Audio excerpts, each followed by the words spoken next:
ನಮಸ್ಕಾರ ಆತ್ಮೀಯ ಬಂಧುಗಳೇ. ಇಂದು ಒಂದು ಸುಂದರ ಕಥೆಯನ್ನು ಕೇಳೋಣ ಬನ್ನಿ. ಒಂದೂರಿನಲ್ಲಿ ಒಬ್ಬ ರಾಜನಿದ್ದರು. ಈ ಅರಸ ಬಹಳ ಹೃದಯವಂತ, ಆದರೆ ಅಷ್ಟೇ ಸೋಮಾರಿ. ತನ್ನ ರಾಜ್ಯಕ್ಕೆ ಒಳ್ಳೆಯ ಆಡಳಿತ ಕೊಡುವುದಿರಲಿ, ಸ್ವತಃ ಪ್ರಜೆಗಳನ್ನು ಸರಿಯಾಗಿ ಮಾತನಾಡಿಸುತ್ತಿರಲಿಲ್ಲ. ಅರಸ ಮಾಡುತ್ತಿದ್ದುದು ಎರಡೇ ಕೆಲಸ, ಒಂದು ತಿನ್ನುವುದು, ಇನ್ನೊಂದು ಮಲಗುವುದು. ಬರಬರುತ್ತಾ ಅವರ ಆರೋಗ್ಯ ಹದಗೆಡತೊಡಗಿತು. ದೇಹದಲ್ಲಿ ಬೊಜ್ಜು ತುಂಬಿ ಅನಾರೋಗ್ಯ ಪೀಡಿತನಾದರು. ಎದ್ದೇಳಲು ಆಗದಂತಹ ಪರಿಸ್ಥಿತಿ ಬಂತು. ತನ್ನ ಮಂತ್ರಿಯನ್ನು ಕರೆದು ಅರಮನೆಗೆ ವೈದ್ಯರನ್ನು ಕರೆಯಲು ಆಜ್ಞೆ ಮಾಡಿದರು. ಆದರೆ ಯಾವ ವೈದ್ಯರೂ ರಾಜನ ಬಳಿ ಬರಲಿಲ್ಲ. ಆಗ ಒಬ್ಬ ಪ್ರಜೆ ಬಂದು ರಾಜನ ಬಳಿ ಹೀಗೆ ಹೇಳಿದರು: ಪ್ರಭುಗಳೇ, ಇಲ್ಲೇ 2 ಕಿಲೋಮೀಟರ್ ದೂರದಲ್ಲಿ ಒಬ್ಬ ಸಾಧು ಇದ್ದಾರೆ. ಆತ ಬೊಜ್ಜಿನಿಂದ ಬರುವ ಕಾಯಿಲೆಗೆ ಒಳ್ಳೆಯ ಔಷಧಿ ಕೊಡುತ್ತಾರೆ.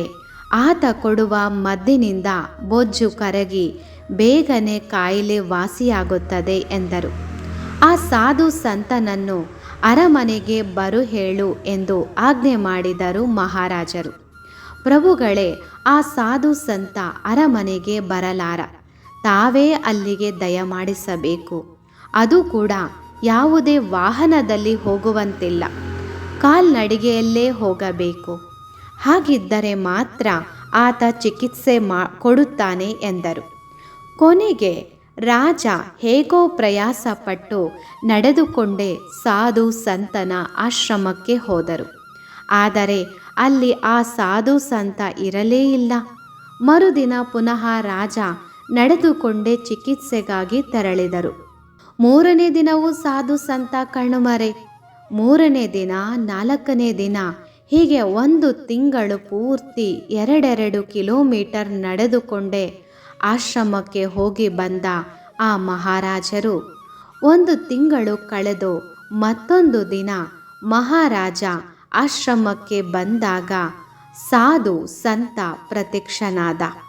ಅಷ್ಟು ಹೊತ್ತಿಗೆ ಮಹಾರಾಜನ ಬೊಜ್ಜು ಕರಗಿ ತೂಕವು ಬಹಳಷ್ಟು ಇಳಿದು ಹೋಗಿತ್ತು. ಅರಸನ ಆರೋಗ್ಯ ಸಾಕಷ್ಟು ಸುಧಾರಿಸತೊಡಗಿತ್ತು.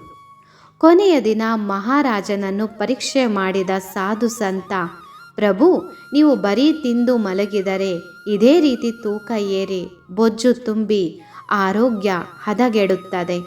ಅದಕ್ಕಾಗಿ ದಿನನಿತ್ಯ 5 ಕಿಲೋಮೀಟರ್ ನಡೆಯಬೇಕು, ನೀವು ಬೊಜ್ಜು ಕರಗಿಸಿಕೊಳ್ಳಬೇಕು ಎಂದೇ ನಾನು 1 ತಿಂಗಳು ನೀವು ಬರುವ ಹೊತ್ತಿನಲ್ಲಿ ಮರೆಯಲ್ಲಿ ಇರುತ್ತಿದ್ದೆ.